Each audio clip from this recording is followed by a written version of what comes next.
And we are living in a time of revolution, time that we don't know what's right, what's wrong, and many people are pushing me to join. A lot of force that are going against injustice. Those of you close to me know that usually don't join force that go against something. It will be very difficult for me to do. I believe we can join something that is for something. So a lot of time, there is a situation where you see something injustice and you want to stand up for that. And the question is, are you adding something? Are you adding something? Or maybe by trying to bring justice, you are creating destruction somewhere else. And we are living in a time where there is the virus, the COVID, then the riot, then the protest, which unfortunately the protest standing for something which is injustice, which is pure, which is beautiful. And the riot, together with the protest, breaking windows, destroying small businesses for people. So how do you deal with that? We are living in a time like this. It's very, very difficult because your heart is split. In one way, you agree because this is wrong, what's going on. It's not just injustice toward people of colors or Jewish or Christian or Muslim or any other religion. It's just the universe is going to transition to become more fair, to give a chance for everybody, because I believe we all need a fair chance to make it. And it seemed like this is one area that of the protest, which I believe there is so many other areas of injustice, and I hope this will be like a beginning of wake up. But I will tell you that I disagree for breaking window, breaking the store, stealing, especially in the COVID, when people are running out of money and small businesses are suffering. So making a revolution for the sake of everybody win, I'm totally for it. But we shouldn't hurt people on the way to find justice. And if you disagree with me, you have the right to disagree. Of course, if you agree with me, please support this message by create more balance in the world, because there is so much more that we need to bring justice into. I'll give you one example: education. Education, you see those kids running to college, paying so much money, borrow money just they don't have. And what they're going to do after college? They have to study a profession, another 3 or 4 years. And then they're getting a job, maybe getting a job. Do you understand? So what about that injustice? So the injustice has no end, because it's run by greed. It's run by people. And because it's run by people, we tend to fall into a selfish agenda. So we need to pray, we need to meditate, we need to hope and desire that we can bring to the arena of the protest more. How do we build? How do we, together, we have to build. So today is the protest for injustice that happened for the people of color. I just hope that if tomorrow it will be a protest for injustice happening in education, then we all join. The people of color, the Jewish, the Muslim, we got to find that unity. Because sometimes when you are protest for the right thing, you will be not protest for the something else because it's not attached to you. And I just want to share that at the beginning. Why am I sharing it this week? I mean, I had a chance to share it last week and the week before more, because we are dealing in a very important section in the Torah. It's called Behaalotcha. Behaalotcha means elevate, to elevate. But the literal translation, Behaalotcha et anerot, when you light the candle. When you light the candle. I don't know if Michael is online. Today is Michael's English birthday, so please, if you have time, wish Michael happy birthday later. So, Behaalotcha meaning to light the candle, but they use the word Behaalotcha, mean elevate the candle. And the question, why do you use the word elevate? And we need to understand what is a candle. When we talk about the word candle, it's written, Ner Hashem Nishmat Adam. The candle of God is the soul of a person. So the soul of the individual is basically the candle of God. Why are human compared to candle? Simple. If you look at the candle, there's a wax, there is a wick. Basically, that's all. That relationship between the wax and the wick is you need enough wax to make it last longer, but without the wick, the candle has no value. You need both. You need both. So the soul of a person is the wick. That's why there is a flame attached to it. The candle, the wax, is the body. How long are you going to be here for? So when you are combining both of them together, you have a human being. For that reason, they say, Ner Hashem Nishmat Adam. The soul of a person is a candle of God. So if you want to know how the candles of God look like, you look at people, you look at the soul of people. When it say Behaalotcha et hanerot, when you elevate the candle, it meant when you elevate the soul of a person. So this week will teach us how are we elevating ourselves. How do you jump to the next level? What is that you need to do to jump to the next level? What is that you need to prevent from doing to jump to the next level? So let's get into that. If you look at the flame of a candle, the flame gotta go up. The flame going up. What is up? What is up there? People will say God, the divine. What about down? There is no divine down. Almost like the story of a person searching for the divine, and he's going to the mountain, and he's going to all the most spiritual places, and he go to all where the gathering of all the guru and the master of spirituality. And he finally, after 12 years of study and practice spirituality, arrived to the top of the mountain, to the top of the teaching and the teacher. When he get there, he's doing this secret meditation. He said, God, I'm finally ready to meet you. And he said, dear God, where are you? I am here on the top of the level. Where are you, God?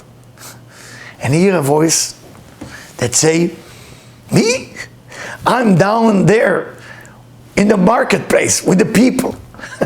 And the person thinking, I elevate myself for 12 years to get to that spiritual level. And God was there with the people in the marketplace, in the place that there's no spirituality.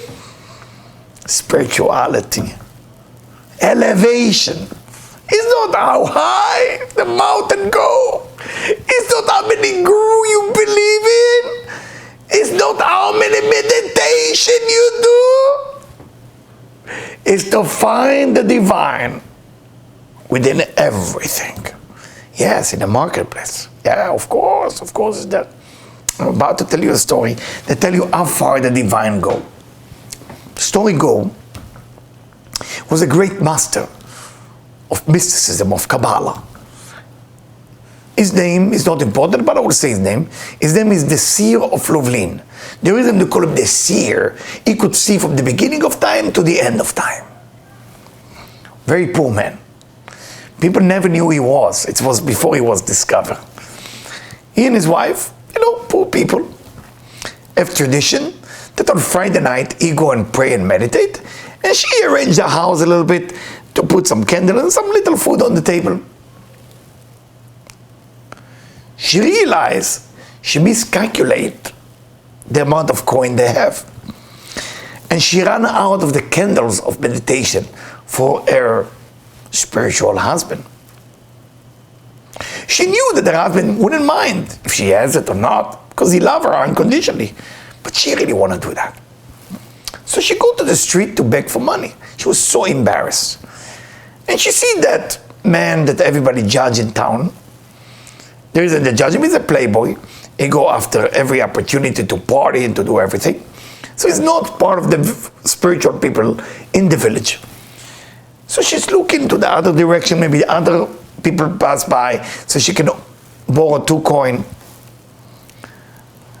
And nobody's there. He's coming with this beautiful carriage and horses. He stopped by and he said, "Can I help you?" She doesn't know what to do because she feels the divine sent this man. He's full of perfume and a great look. He goes down from the horse and say, "Lady, I know you're judging me not to be spiritual, but I truly want to help. What is going on? Why are you crying?" She said, "Well, I'm sure you're not familiar with that, but during Friday night, my husband and me meditate, so we light candles, and I ran out of money, and I don't want your money. I just want to borrow 2 coins.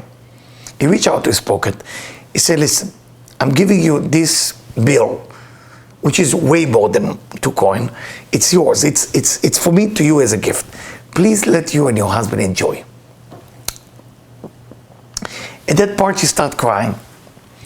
She's so embarrassed that she received so much money. And she looked at him and said, "Listen, I cannot get a gift from you." He said, "No, you have to get it as a gift. You can't, I have enough money." And she looked at him and said, "What do I give to you in return?" He said, "I don't need anything."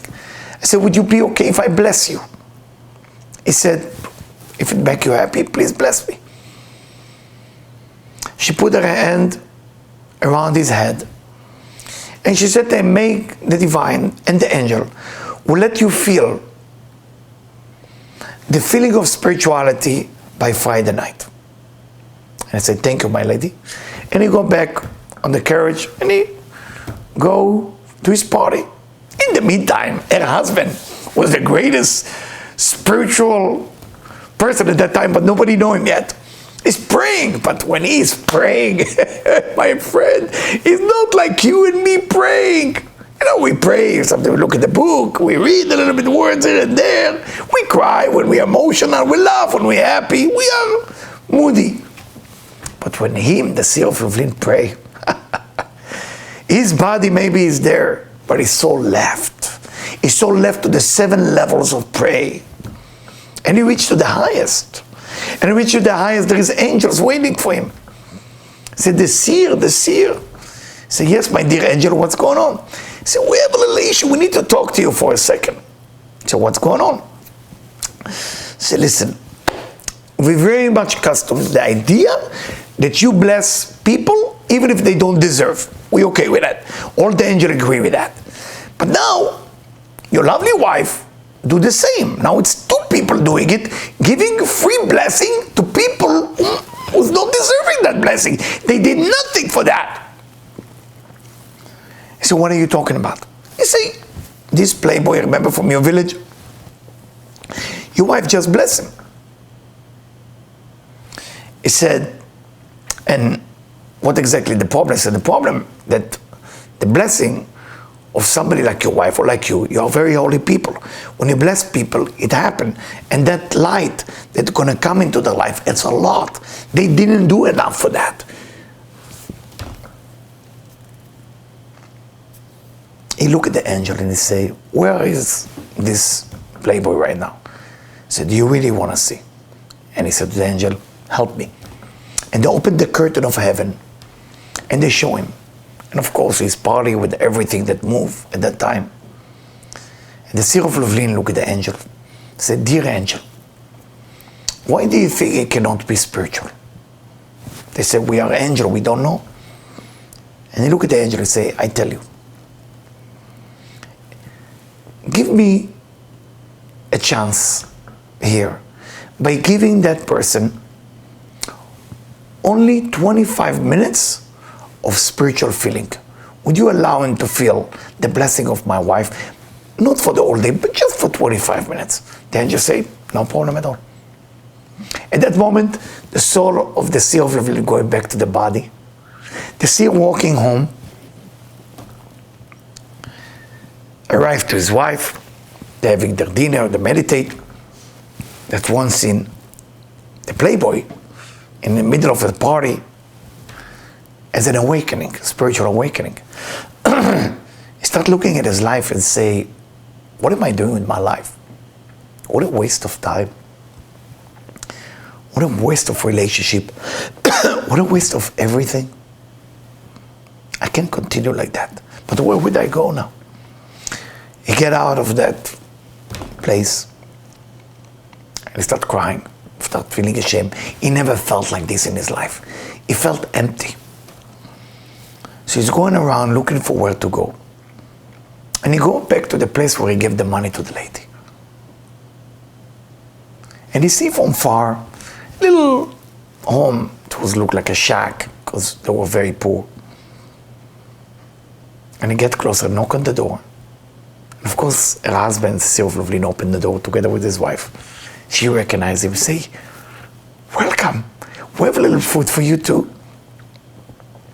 And from that moment, that person become the successor of the CEO of Lublin. They don't ever mention his name, not to embarrass him. But this story is to teach us something. We have within us as a soul a flame that want to go up, a flame that want to connect all the time. Nobody born with a wet candle. We born with a healthy candle. With the time, sometimes the candle get wet. The wick disappear, the wax disappear. And it's our mission to find a way how to connect the two together and how to bring the flame. Behaalotcha et hanerot, elevating the candle, as it's written, mean how do you elevate yourself? What is that you need to do this week to elevate yourself to the level that the burning desire is being awake? And you can get to a place where you're absolutely connected to what we call the light force, what we call the divine, what we call the angel. It's available this week. So let's read more and understand. So,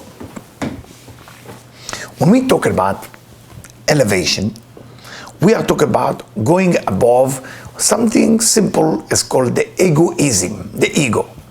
The ego, the self-observed things, when I'm thinking just about me, all that feeling that I want to feel special or whatever I feel I'm terrible. When sometimes people say, I'm so bad, that's ego too. Because who told you it's so bad? You know, people like to crush themselves before somebody else crushing them. That's ego. So I'm saying, I'm so bad, I'm so fat, I'm so ugly. Why are you saying that? What's your purpose of saying that? You think it's crushing your ego? No. Ego can only crush by other people. If you're crushing your own ego, that's the ego itself. It's even more deadly ego. Because that ego is so dangerous. Because you have ego to know that you have ego. There's nothing more dangerous than that ego. Then you have the regular ego. It's called childish ego. Childish ego is when you want to show off. Don't worry about that ego. Why you don't have to worry about that ego? Because that ego can be cured by society. Society will find you and then correct you with the time. But the inner ego, meaning when you think you're not so good and you're crushing yourself, that's a dangerous one. So when we are talking about elevation, is to get into a place where you slowly get rid of the need to speak about the I am and me. Because yes, there is I am, which is important, which is you, as yourself. But you cannot be busy with yourself all the time. And if it's all what you do, then there is a falling that's coming. This portion talk about Behaalotcha, elevating, there is a falling. The story of this portion is long. It's a beautiful story. Elevating the candle. Then we have a section that don't appear in any scroll in the Bible ever. You take two Hebrew letters, and you twist them. Those of you who have a chance this Saturday, if you live in LA, I can show it to you. The Nun, the letter Nun, which is stand for falling, it twists in this week reading. Twist. There's many reasons why we're going to read from the Zohar, why. But that thing, which is twist letter within portion, is basically to help us to prevent falling. Because the letter Nun stand for nofel. How do you say nofel in Hebrew? Falling. Is it sound to your ears the same? If you have musical ears, you hear falling, Hebrew, nofel. So in English, they just took the N out. So it's falling. They put the N in the end. Well, in Hebrew, you put the N in the beginning. Nofel. So nofel is start with the letter Nun, standing for the Nun. In this week portion, we have a secret prevention for the time you fall. I'm not talking about physical falling. I'm not talking about falling in business only. I'm talking about when your spirit is falling down to the ground, and the ground represents me, and myself. I'm busy how bad I am, and I'm busy how good I am. I'm feeling guilty for what I did. Why are you feeling guilty? Take responsibility is better than feeling guilty. People normally who feel guilty are lazy because they feel guilty instead of doing something about it. Think about it. Now, let's read from the Zohar. What is the two Nun stand for? So I'm reading from the Zohar Sulam in verse Kuf Kaf Zayin, 127. So the one who brings us to the one who brings it to our attention is the son of Rabbi Shimon, Rabbi Lazar. He say, Amar, I will translate. Amar, kan yesh להסתכל הנון שהיא מחזירה פניה לאחור, כאן בבית מקומות. Said the nun is twisted in both places. You have two of them. One nun twisted in the beginning of the verse, and one nun is twisted in the end of the verse. The nun, the twisted in the beginning of the verse, face the portion before. The other nun is facing the verse and the back, because the letter nun, those of you who don't know how it looks like, here I'm drawing it to you, it almost looks like the letter bet. So the back of the letter facing the continuation of the story. The question is why? So first we know that letter nun stands for falling. So it's to prevent falling. And it say like that. Rabbi Lazar's opinion, it say, the verse in between those two nun is a verse that speak about Vayi bin so Aaron. When the ark was traveling, Vayomer Moshe, Moses said, Kuma Hashem, rise, God the Lord, and your enemy will go away. That's what the verse say between those two nun. So it's telling us something that whoever knows this verse in English or in Hebrew, that verse can help you every time you're falling down. Every time you are falling apart spiritually, falling apart relationship-wise, falling apart business, falling apart health-wise, this is the verse you should always connect to. You want a healing power? In this verse. You want money power? In this verse. You want to elevate yourself spiritually? This is the verse to help you. This is the verse that has within it everything. Everything is contained in this short verse. That's why I always said, when people ask me, what is the most powerful portion in the Torah? I say all of them. But if you're asking me, this week. Because within Behaalotcha, you have all the solution of all problem. Everything is there. Everything is in one single portion. So you say like that. Rabbi Lazar said that the reason that nun is twist, the first one, which is facing the beginning of the book, remember, it can face this way or that way. So if it's facing in a regular way, like in Hebrew, go from right to left, so the nun have to face from right to left. But the first nun going from left to right, like English. So now the back is to the continuation of the verse. So I want to make sure that maybe I can put it on the camera so you can see it. I'm just looking for you because it's not fair just to explain it to you and you guys are not in the same page. So I'm looking for it. Here. I don't know if you can see it. Here, that's the first noon. See that? See how it's facing? Not like evil. This is the second noon. See that? I don't know if you can see that, I'm sorry. It's white, so I don't know if, yeah. Try to take a picture with your phone now, and maybe then you're gonna see it later, okay? Now, so, when you are looking at that, you look at one noon facing before that, and the other noon facing away from the continuation. So why? Why is it like that? Rabbi Elazar said, the son of Rabbi Shimon said, that no matter what happened, the noon, which is the Shekhinah, which is the female aspect of God, Binah if you want, because noon means 50, and 50 means Binah, never want to leave the Israelite. Almost like a deer. I don't know if you know how deer, when the deer are running away from somewhere, he stop and then he look back. So the noon, the head of the noon look like the deer.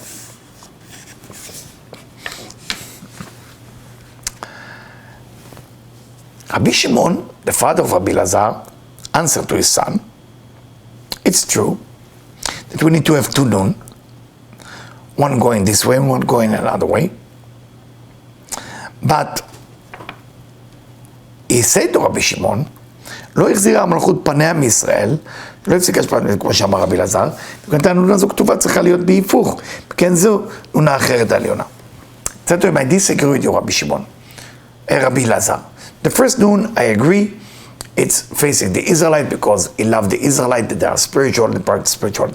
But the second noon should not verse also backward to the verse before. It should go around and face the people. And I say, I don't think you're right about the second noon. There's a debate on that. We need to know why they have a debate. And it say, Ela Vadai, Rabbi Shimon said, it's for sure, and I'm full with certainty, that the Malchut לא החזירה פניה מישראל, מה עשתה שבשבת לא, עד אבל שובה השם. So, what happened? Said Rabbi Shimon. Rabbi Shimon said, if you look at the verse after that, the Israelites start complaining. The noon, which represents the Shekhinah, represent the purity of the light, said, I cannot face something that include complaint. I'm going to face myself to the other direction. So the noon turned around, and by the way, any scroll of Torah, of Bible, that's written by hand, those of you who don't know how scroll look like, if the noon is not written perfectly, that Torah cannot be used, it's not valid. But if in any other place the noon is written in that way, the Torah is not valid. So only in this weak portion. Only in this weak portion. Now, why is Rabbi Shimon and Rabbi Elazar have different opinion? And why is it so important to know who is right? The reasoning of things in many times in your life are more important than the thing that you experience. To know the why elevates you from oblivious to responsible, and then of course to a full awareness. You always have to know why. Some people disturbed by the question why is because they are oblivious, they don't like it. And I'm not trying to put oblivious people as bad. Being oblivious is great because you have no fear. That's one of the greatest things to have. But being oblivious all your life, not making you grow. The debate of Rabbi Shimon Bar Yochai, the author of the Zohar, and his son Rabbi Elazar, is not for the sake of the debate. It's for the sake to know why a letter that represents falling facing that way or the other way. And the reason Rabbi Shimon Bar Yochai is right, and the reason Rabbi Shimon Bar Yochai specifically said to his son, that's the reason, and I don't need to tell you who Rabbi Shimon is, somebody that God asked the angel to ask him, what do you think his opinion is? So we're talking about not a regular human being. So now, Rabbi Shimon is explaining the concept of complaint. What makes people fall? And that's really the revelation here. Rabbi Shimon is basically explaining that the concept of complaint is the concept that basically destroy us. If you want to know when you start falling down, you want to know when you're falling down, when things start to go bad in your life. Rabbi Shimon is revealed to you through the Zohar. When you complain, things start to go bad. Why? You want to tell me that if I'm going to a restaurant that the food is bad, I can't say something? That's not the tradition in America. I remember first time that I complained in a restaurant happened, I remember even the year. It was before my daughter was born, so it was in 2002. This was the first time I complained. I didn't know how to complain. If the food was bad in the restaurant, I used to leave angry. I didn't know that. Somebody who owned the restaurant took me one time to lunch, and he saw my face that I didn't like the food. And I say, why don't you say something to the waiters? I said, listen, I used to work as a cook and as a waiter, so I don't know how to complain. He said, just don't complain, just say I'm not happy. If they ask you, you go ahead and tell them.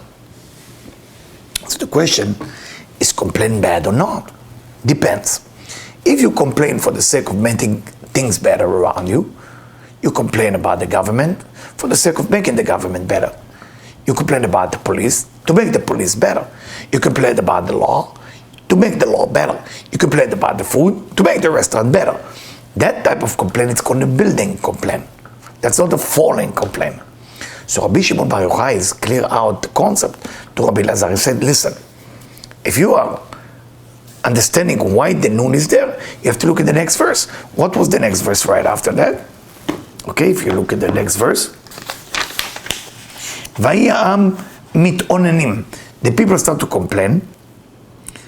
And right after that, it was a disease, a plagues among them. And look what it says. We remember the fish we ate in Egypt. It was free. We had zucchini, watermelon, onion, garlic, and hay. Watermelon for free. Fish. What's the point here? The Israelite complained many times, and I don't need to tell you how the Israelite complained. You just have to go and listen to Woody Allen.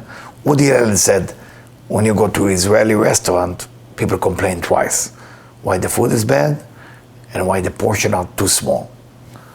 And Woody Allen would say, if the food is bad, why do you need the big portion? I'm sure you heard it before.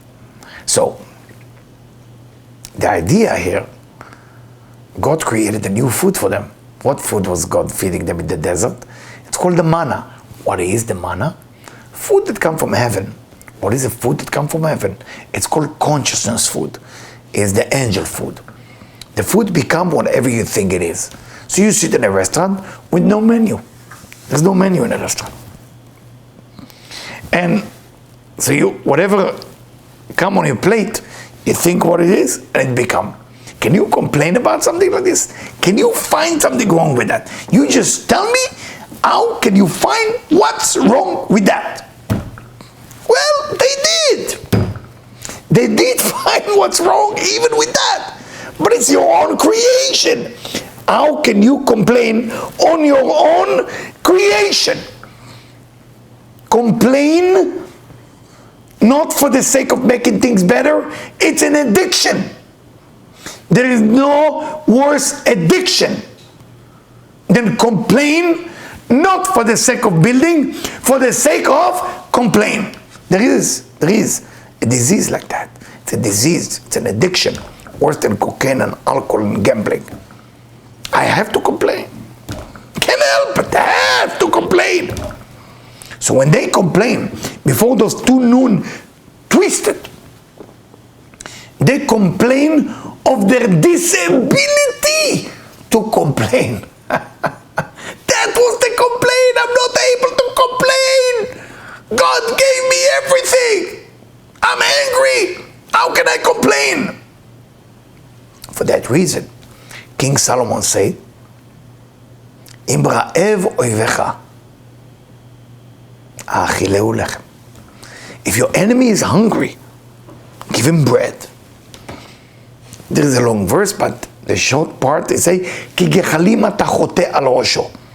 In the book of King Solomon, it say, if your enemy is hungry, give him. Because you almost put a coal on his head. Why? It's the opposite, right? We live in a society, if you have an enemy, you don't give, you take. Here it say, give, ki gechalim. You're putting a hot, boil, fire, whatever you want to call it, coal on his head. Because when somebody want to be a complainer, it's regardless what you're going to do. If you're in a marriage with somebody who's complaining and abusing you, I promise you, if they don't get help, they're going to continue to complain. It's always going to be something wrong. Because complaining is a disease, it's an addiction. If they complain for the sake of better you, better the family, better the marriage, better the business, it's good. Listen, work together. You can have a debate, an argument, because it's for the sake of building. But here, the complaint was, it's going nowhere. And it's to teach us something. If you want to become Behaalotcha, if you want to elevate yourself this week, good. Then you have to find the candle from within, the flame from within. If you're all day long finding what's wrong with you, with others, with life, and you're not willing to change your life, you're willing to stay in the same life that you complain about, then my dear friend, you are suffering from a severe spiritual, mental addiction. And you better stop, because you're destroying your life. You're making everything falling apart. This is one of the strongest message. And I can tell you now, I hope there is a value in this message, in your mind, in your eyes, and in your heart, in your gut, as much as the message value by all the sages. I just hope for you that you get this message seriously. Seriously, because the elevation of this week is tremendous. But are you going to be one of those people who are going to look at other people elevated? Or you're going to be one of those people who are sitting there, almost like those two old guys in the Muppet Show, if you remember the Muppet Show. Maybe you're too young for that. Used to be in a balcony. I don't remember the name, forgive me. And they just find what's wrong with everything. There is such a thing. And we have to stop doing that. We have to stop pointing finger, not at ourselves in the mirror and not at others. And we say, okay, I'm not happy with this situation. You're allowed to say so.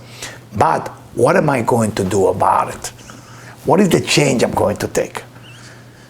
Mana. What does mana mean? Generosity of the divine to come to your life.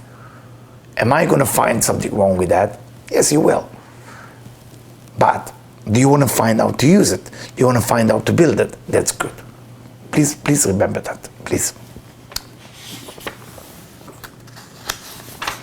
A lot of time, couples are fighting, and they're fighting, and they're fighting. And sometimes, I believe if the couples are men and women sometimes need to talk, because women are malchut, and the mouse is called, in Kabbalah, those of you who want to study deep, it's called malchut de rosh. They have to speak. So women are not always looking for solution. So they will complain about many things before they tell you what's wrong. With the men, they pinpoint the one thing. But if they find you defensive, they will back off because they don't find themselves getting closer to the solution. So they back off. And then they go and do all kind of things that you don't want them to do. But they will do it because they don't find an address where they can deliver the message. Yes, you can blame the man. Yes, you can blame the woman. But in the end of the day, if you're in a relationship, you have to find a way, how can I build it to become a better relationship? And this is what you have to be brave enough to do. Now, in the end of the portion, Miriam, the sister of Moses, and Aaron, the brother of Moses, were the most elevated people ever lived. Speak behind the back of Moses, and they say that Moses' wife is too beautiful, is too sexy.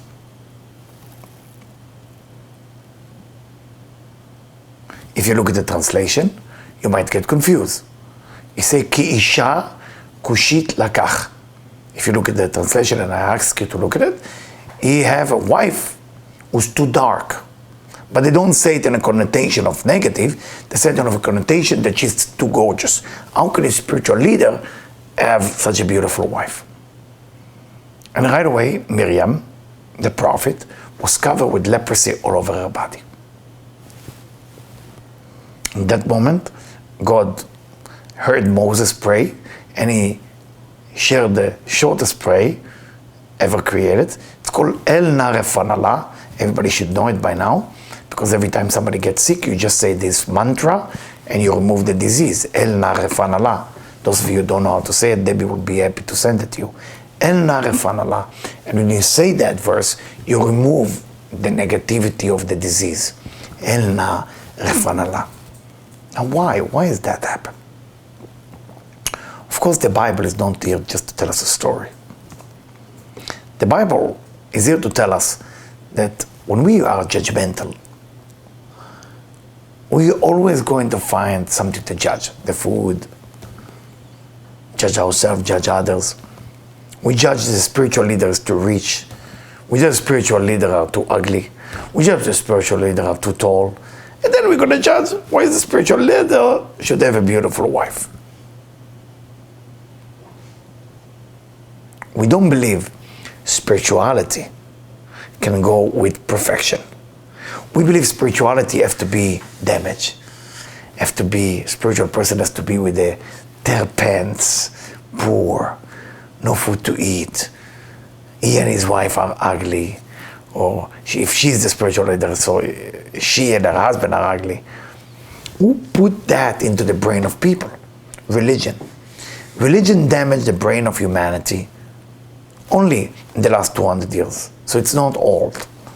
And it put in our mind that spirituality has to be something with damage, what we call underdog, and then we can love spirituality. The other way around. The divine, the beautiful light of the divine, can go into a person and make them look great, and make them rich, and make them everything successful. There's no need to suffer. If for some reason, from a reincarnation point of view, you have to suffer, then you have to go through that. But it doesn't mean that you make yourself poor or ugly just by choice. So, going back to the elevation, how do we elevate? To get an understanding of how to create this elevation, I need to read to you from a section that usually I don't share, but I shared with my family, and then my family thought it would be a good idea that I share it with you as well. And the section is from Tehillim, from the book of Psalm, and it's a section that the Ari, Rabbi Isaac Luria, explained to his student Rabbi Chaim Vital the meaning of that section. And it say, who are we as people? And that's what he writes, Rabbi Chaim Vital. There's many levels of souls, many levels. Sometimes we see a person that his action or her action are wonderful. They are only acting a spiritual way. But midotav meaning their attribute, I hope you understand the concept, the word mean attribute, are negative. Meaning, I work in a rehab for many years, so in a rehab, you meet a lot of people who are perfect people. The most spiritual people. But the poor people have some addiction. Some have addiction to drugs, some have addiction to sex, some have addiction to food, some addiction to approval, or ego. Everybody has, that's called midot, that's called attribute. So sometimes we meet people that their act are wonderful, but the midot, the attribute, are not. Then we have people that their action is negative, but their midot, the attribute, is nice. So they scream, they yell, they're not nice people, but when nobody see them, they're unbelievable. And there is good in both and bad in both. But why is it like that? Sometimes you have a person that the righteous person came to help him or her, and is surrounding them. So those people are good. And when a person is have a righteous person helping him, that means he will be always bad behavior, he will be spiritually bad, but the midot, he will never do things behind people's eyes that nobody see in a negative way. But the opposite, sometimes a person born with the soul of a righteous man or woman, but for some negative thing he did, there is a wicked soul who come and surrounding him and advising him to do more negative things. So what do we learn from that? Don't judge. Sometimes you see people who are so spiritual, so beautifully spiritual, but you don't know what's going on in their house. Maybe in their house they're struggling with ego, with drugs addiction, with all type of negativity.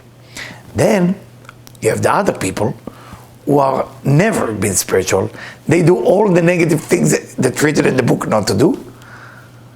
But behind, in their home, when somebody needs help, they are there for them. You have these two type of people living in our universe. The question, what type of person are you? And where in your life you need to create elevation?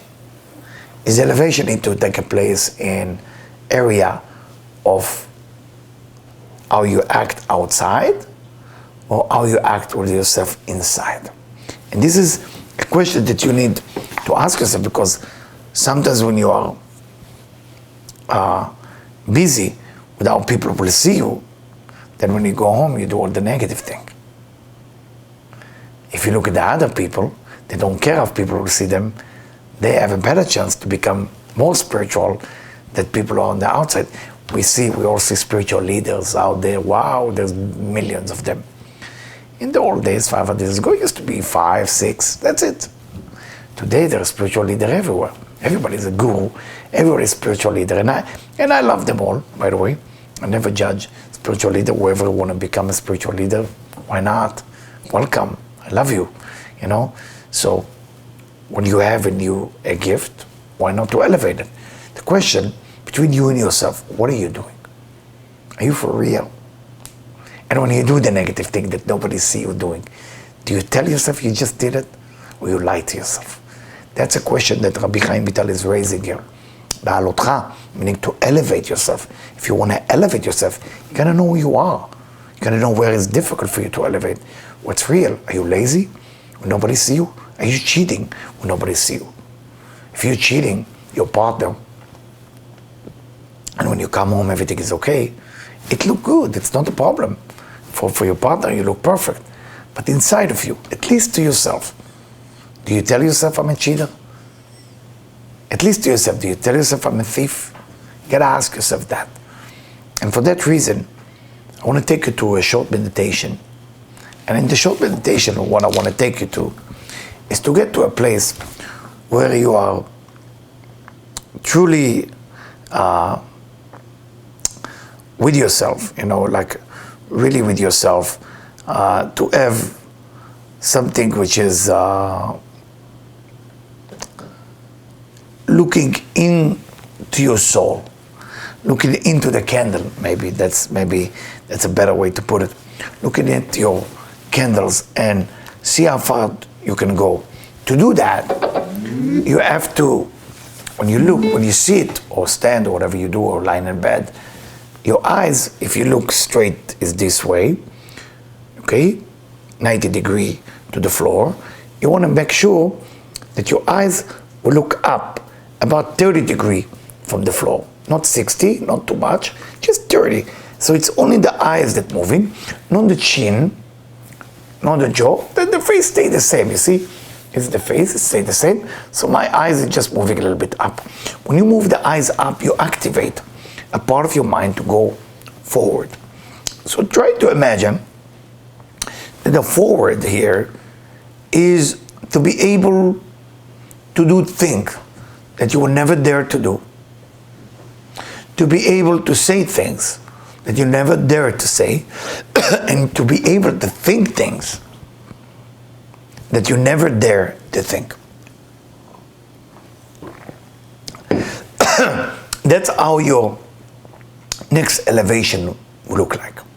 Not the easy things, my friend. Not the easy things. So I'm going to take you to the meditation, step by step. Here we go. First, let me put the melody here.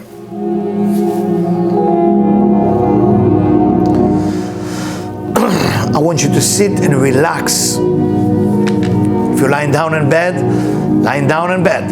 If you worry you might go to sleep, go to sleep. It's all good. It's all elevation. Doesn't matter what you do. You're beautiful. Before we start, I want you to tell your mind 10 times how much you love yourself. I love myself. I am great. I'm incredible. Please tell it to yourself. I love myself. Repeat it. I love myself. I am beautiful. I am smart. I am capable. Speak nice to yourself. Speak nice to yourself. Please. Please. Speak nice to yourself. I am beautiful. I am capable. Now, make sure that your eyes, if they're still open, look up about 30 degrees, and then as you look up, you slowly close your eyes, but you keep your eyes still looking up, and that creates a certain tension. I want you to feel that tension in your eyes. Good. Good. What we're going to do, we're going to fly like an eagle today. I want you to be able to see yourself standing on a cliff. The sky is so beautiful, blue. The water and the ocean and the wave are keep hitting those rocks in the bottom. But you, the beautiful eagle, standing on that beautiful cliff. You're not ready yet to spring your wings and fly. But you know that you're willing to think about the thing that you don't even dare to say, but you will. You don't dare to do, but you will.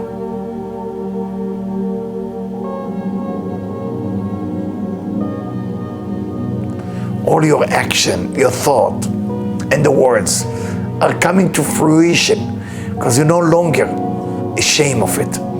Your soul is coming to fruition. Your flame is coming to manifestation.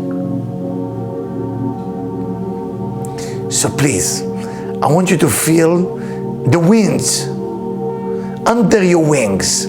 Spread your wings and fly down to where the ocean, the wave hit the rocks. I want you just to fly just above the water, slowly. Enjoy the breeze. Enjoy the water. Enjoy looking at the sky. As the sky is so beautifully light blue. And fly, and fly.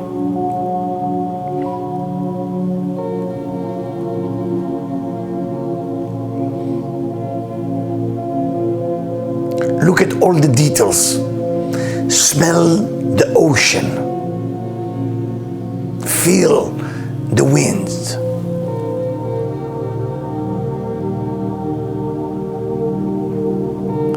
And start thinking, what is forbidden in your mind? What is that you've been told you're not allowed to think about? What is that you tell yourself that you're not allowed to think about? What is that your limited thought that not allowed you to elevate to the level where you belong?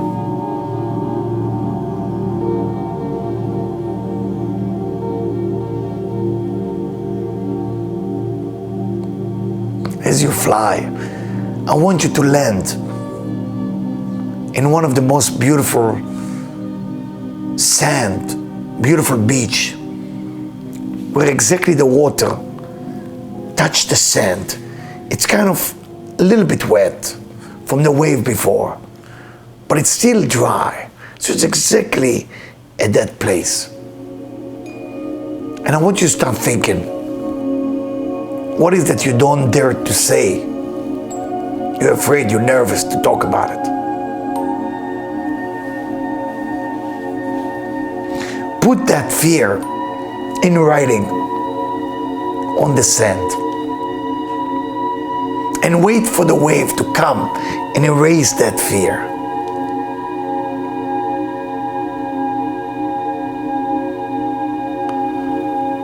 Now come the last but not least. What is this one action you don't dare to do?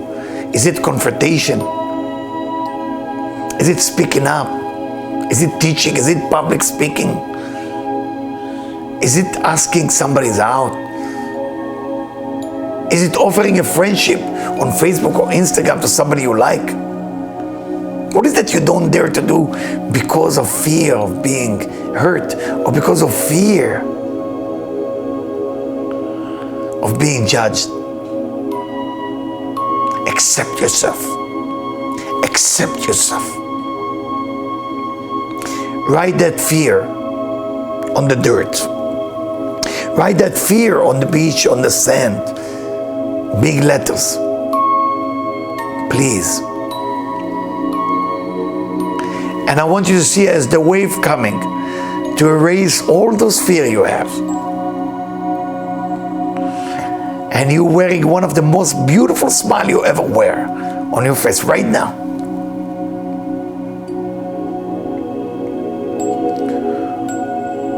Focus on your body, as this body is the body of an eagle. And as the ocean erase all your fear,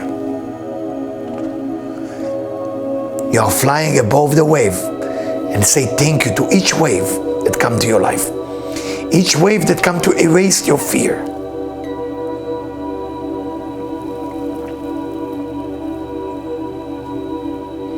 Fly as high as you can to go back to that beautiful cliff that you stood up before.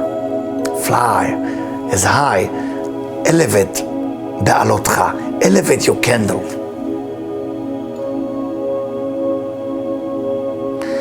You are a candle that the wind cannot blow, because your inner candle is the most powerful thing. Love yourself. Focus on your breathing, on your eyes still up. Inhale and exhale for 3 times. From your mouth, from your nose, doesn't matter. Just make sure you love yourself. And keep this candle going.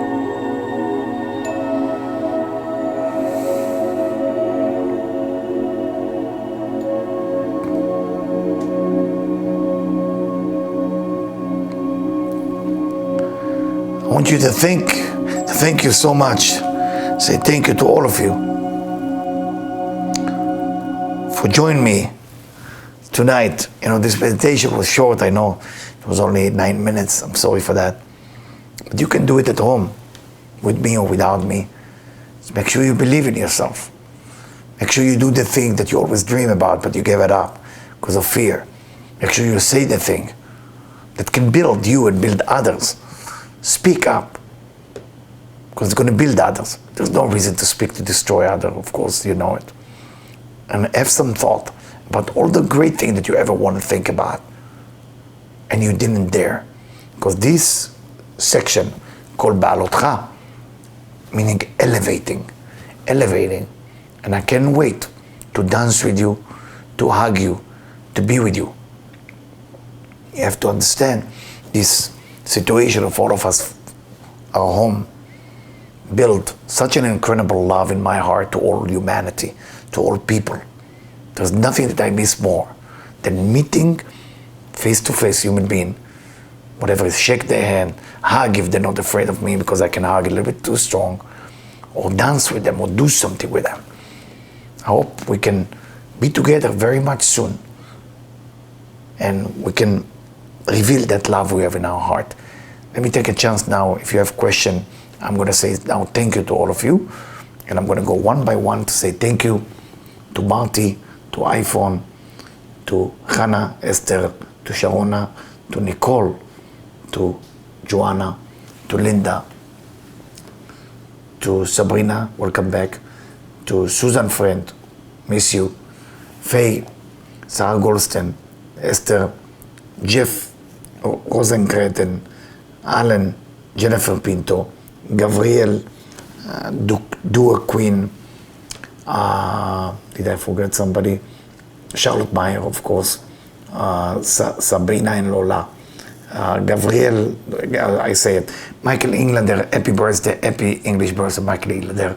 Make sure you eat unhealthy a little bit. Today, only today. Lydia Vega, 760. Brenda. Huh? Brenda. Brenda, I'm sorry, Brenda from Vegas. Say hello to your father. And just to let all of you know that you are the flame, you are the wind after my wings. Without you, I will not be able to fly. So there's no words in my mouth that I can say enough thank you for you to build me up, to give me a chance to share this wisdom with you. So thank you, and I love you so much. Make sure you love yourself the same way.